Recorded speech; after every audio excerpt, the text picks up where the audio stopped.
सबसे पहले बहुत बहुत बधाई सबको जिन्होंने जेई एडवांस्ड क्वालिफाई किया और जिन्होंने क्वालिफाई नहीं किया उनको भी। क्योंकि जेई एडवांस का एग्ज़ाम देना ही अपने आप में काफ़ी बड़ी बात होती है कि आपने 10 लाख में से टॉप 1.5-2 लाख बच्चों में आप आए, फिर आपने एग्ज़ाम प्रिपेयर किया, फिर आपने एग्ज़ाम दिया। तो नहीं हुआ तो कोई बात नहीं।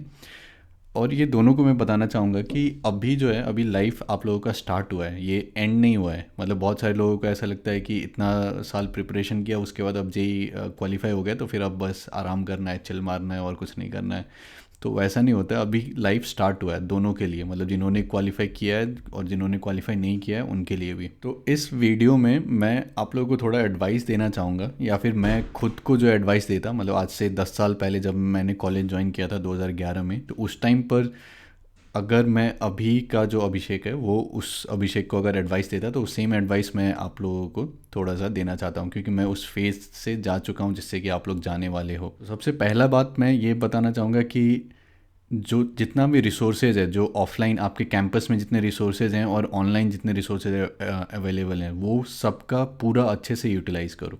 तो इसका मतलब क्या है कि जैसे मान लो कि आपने कोई भी ब्रांच में एडमिशन लिया, ठीक है, मान लो कि आईआईटी खड़गपुर में आपने बायोटेक में एडमिशन लिया मेरे जैसा। तो इसका मतलब ये नहीं कि आप बायोटेक में ही रेस्ट्रिक्ट होकर रह जाओगे, कि बायोटेक में जो पढ़ाया जा रहा है आप उतना ही पढ़ोगे। मतलब आप दूसरे डिपार्टमेंट के कोर्सेज भी ले सकते हो। तो इसको जो है पूरा मैक्सिमम यूटिलाइज़ करो, क्योंकि बहुत फ्लेक्सिबल रहते हैं प्रोग्राम्स। मतलब तुम अलग अलग डिपार्टमेंट से कोर्सेज ले सकते हो, अलग अलग में फिर माइक्रो मास्टर्स कर सकते हो, मास्टर्स कर सकते हो। तो जितना भी, मतलब स्पेशली खड़गपुर जैसा जो कैंपस रहता है तो उसमें ऑलमोस्ट हर डिपार्टमेंट तुमको मिल जाएगा। तो कोई भी एरिया ऐसा नहीं बचेगा जिसको कि तुम एक्सप्लोर नहीं कर सकते हो। तो जो भी तुमको जिस एरिया में सीखना है पर्टिकुलरली, तो उसका तुम एक्सप्लोर कर सकते हो बहुत अच्छे से। तो फर्स्ट ईयर में तो सारा कोर्सेज वगैरह सबका सेम ही रहता है, चाहे आप कोई भी डिपार्टमेंट के हो। तो उसके बाद फिर आपको थोड़ा बहुत इंटरेस्ट पता लगना स्टार्ट हो जाता है अगर आप एक्सप्लोर करोगे तो, कि आपका किस फील्ड में इंटरेस्ट है। फिर उसका डिपार्टमेंट चेंज का भी ऑप्शन रहता है, लेकिन वो काफ़ी कॉम्पिटिटिव रहता है। लेकिन डिपार्टमेंट चेंज करो या ना करो, हो या ना हो, लेकिन आप अगर बायोटेक में भी हो तब भी आप कंप्यूटर साइंस के कोर्सेज़ ले सकते हो, मैथमेटिक्स के कोर्सेज़ ले सकते हो, इलेक्ट्रिकल इंजीनियरिंग के कोर्सेज़ ले सकते हो। तो ये मेरा पहला एडवाइस रहेगा कि जितना भी रिसोर्सेज अवेलेबल है उसको पूरा एक्सप्लोर करो। और उसके बाद ऑनलाइन भी बहुत सारे बहुत ही अच्छे रिसोर्सेज अवेलेबल हैं, जैसे एमआईटी का ओपन कोर्सवेयर है। तो पूरा जो अंडर ग्रेजुएट जो एमआईटी में पढ़ता होगा उसका मतलब पूरा लेक्चर्स वहाँ पर अवेलेबल है। तो कोई भी सब्जेक्ट आपको पढ़ना है तो आप वहाँ से जाके पूरा पढ़ सकते हो अच्छे से। तो ये मेरा सजेशन रहेगा। और ये स्पेशली सजेशन इसलिए भी रहेगा क्योंकि जैसे अभी जब मैं पीएचडी कर रहा हूँ न्यूरो साइंस में, तो न्यूरो साइंस में ऐसा नहीं है कि बस यहाँ पर बायोलॉजी लग रहा है। मतलब बायोलॉजी एक पार्ट है, क्योंकि आप ब्रेन स्टडी कर रहे हो तो बायोलॉजी एक पार्ट हो गया। लेकिन वो स्टडी करने के लिए फिर आपको माइक्रोस्कोप बिल्ड करना पड़ेगा, ठीक है, उसमें फिज़िक्स आ जाएगा आपका। फिर उसके बाद उसको मतलब जितने भी उसके इलेक्ट्रॉनिक्स हैं ये हैं, मतलब उसका डेटा वगैरह एनालाइज करने के लिए आपको कंप्यूटर प्रोग्रामिंग आना पड़ेगा। फिर इलेक्ट्रिकल इंजीनियरिंग का सिग्नल प्रोसेसिंग का आपको सारा आइडिया रहना पड़ेगा। तो आजकल जितना भी फील्ड है वो बहुत ही इंटरडिसिप्लिनरी हो गया। तो ऐसा नहीं है कि मतलब अगर आप बायोटेक ब्रांच में हो तो आपको बस उसी का पढ़ना है। तो जितना कंप्यूटर साइंस है, मैथमेटिक्स है, इलेक्ट्रिकल इंजीनियरिंग है, ये सब जितने भी ब्रांचेस हैं, तो ये इनका जो इनमें जो भी स्किल्स रहते हैं वो बहुत ही ट्रांसफरेबल रहते हैं। तो मेरा एडवाइस ये रहेगा कि उनके कोर्सेज़ वगैरह करो। मतलब माइनर डिग्री कहते हैं, तो ये माइनर और शायद माइक्रो माइनर भी ऐसा कुछ कुछ रहता है। मतलब आप बहुत फ्लेक्सिबली, मतलब फ्लेक्सिबल तरीके से आप कोर्सेज़ वगैरह चूज़ कर सकते हो अलग अलग डिपार्टमेंट में। और ऐसा नहीं होगा कि अगर आप आईआईटी में हो तो फिर हर प्रोफेसर बहुत ही अच्छा पढ़ाएगा, वैसा नहीं होगा। मतलब बहुत कम ऐसे प्रोफेसर मिलेंगे जो कि बहुत ही अच्छा पढ़ाएंगे।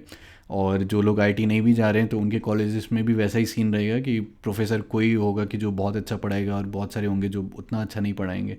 तो कोई बात नहीं, फिर आप वही ऑनलाइन जो रिसोर्सेज है, एमआईटी ओपन कोर्सवेयर है, फिर एडेक्स पे है, कोर्सेरा पे है, तो वो सब पे जाके फिर आप जो है अपना नॉलेज वहाँ से गेन कर सकते हो। और एटलीस्ट अब जब कॉलेज में पढ़ाई कर रहे हो तो कॉलेज में जाके फिर से वो वाला मत स्टार्ट कर देना। जैसे कि अब जेई के प्रिपरेशन के टाइम पर किसी से पूछो कि मैट्रिक्स क्यों पढ़ना है, तो आंसर रहेगा कि एग्ज़ाम में एक क्वेश्चन आता है मैट्रिक्स से, एक डिटर्मिनेंट से, इसलिए पढ़ना है। तो कम से कम कॉलेज में जाने के बाद वहाँ पर इस तरीके से पढ़ाई मत करना कि बस एग्ज़ाम में आएगा इसलिए पढ़ना। मतलब वहाँ पर जाके एटलीस्ट ये सोचना कि अगर लीनियर अलजेब्रा पढ़ रहे हो तो फिर कहाँ पर अप्लाई होता है, मतलब अभी के दुनिया में कहाँ पर अप्लाई हो रहा है। मशीन लर्निंग में हो रहा है, डीप लर्निंग में हो रहा है, मतलब ऑलमोस्ट हर फील्ड में, मतलब जहाँ पर भी इमेज एनालिसिस करना है, इमेज प्रोसेसिंग वगैरह करना है, मतलब बहुत सारी जगह अप्लाई होता है। तो एटलीस्ट अब जब जाके कॉलेज में पढ़ाई करोगे, मतलब फर्स्ट ईयर में आपका आएगा डिफरेंशियल इक्वेशन का आएगा कोर्स, लीनियर अलजेब्रा का आएगा, तो ये सब जब भी कोर्सेज आएंगे तो कम से कम उसका जो रियल वर्ल्ड एप्लीकेशन है, मतलब कहाँ पर अप्लाई हो रहा है, कहाँ पर यूज़ हो रहा है, उस हिसाब से पढ़ना। बस इस हिसाब से मत पढ़ना है कि एग्ज़ाम में पूछेगा इतना क्वेश्चन तो फिर मेरे को पढ़ना है। कम से कम अब जाके वो अप्रोच चेंज कर दो।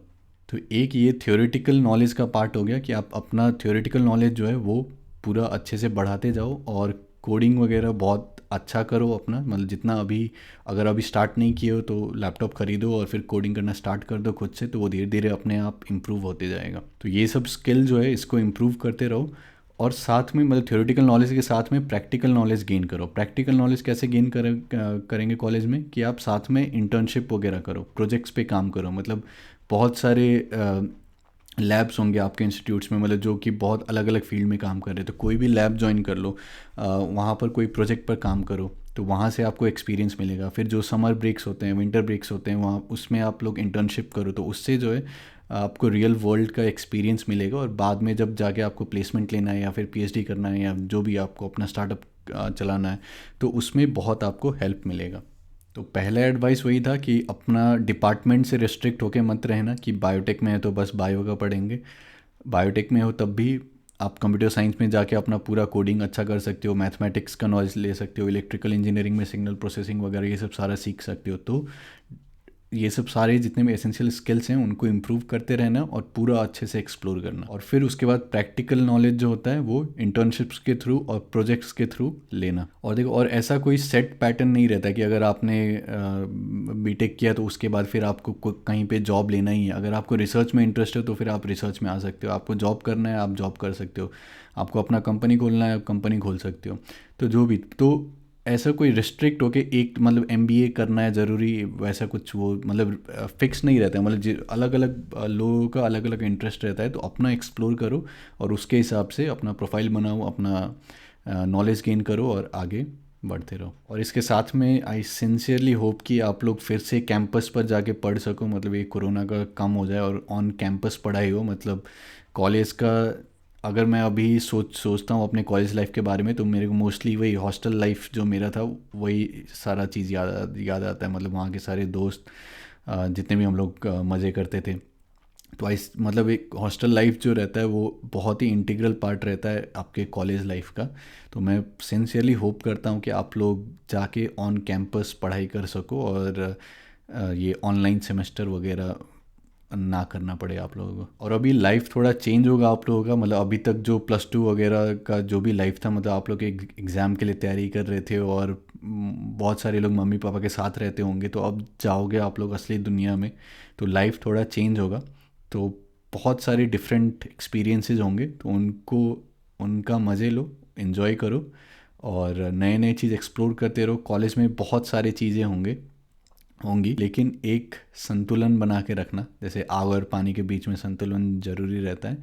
तो वैसे जितना आप मज़े करोगे उसके साथ साथ जो है एक ये प्रोफेशनल जो आपका अपना करियर है और जो नॉलेज है उसको भी साथ में बिल्डअप करते रहना। और अगर ऑन कैंपस स्टार्ट होता है सब कुछ फिर से जाके पहले जैसा नॉर्मल जैसा रहता था, तो फिर स्पोर्ट्स वगैरह भी ज्वाइन करना और एक बैलेंस्ड लाइफ रखना कि आपका स्पोर्ट्स भी है, आप अपना कोर्सेज वगैरह में भी बहुत अच्छा कर रहे हो, प्रैक्टिकल नॉलेज सब गेन कर रहे हो प्रोजेक्ट्स के थ्रू, और दोस्तों के साथ मज़े भी कर रहे हो। तो सब कुछ होना चाहिए एक बैलेंस्ड वे में।